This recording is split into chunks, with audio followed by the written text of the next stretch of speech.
it's going. Okay, so we're going to use Snapstone so that we can do this repair fairly quickly. We're adding in just enough water to the powder to get it to a creamy consistency. They were fairly creamy, just a little bit dry, so we'll add a couple of drops. And that's about where we want it to be. And what are you mixing up here, Scott? We're missing Snapstone. Okay, now we're going to turn on our vibrator.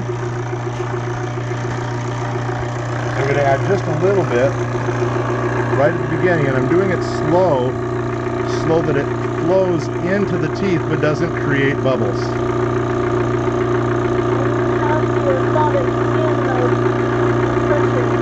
Right, we did a pickup impression.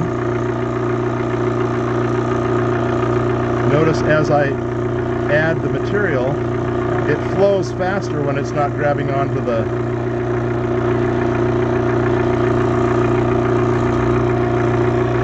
Okay, so we've pushed all of the liquid out.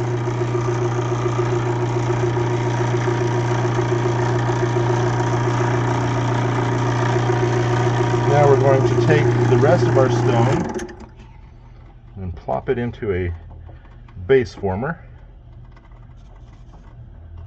You sure move fast. You have to move fast. Snapstone sets really fast in a snap. And that's it. Now we're going to let it set for 20 minutes and it'll be ready to work on.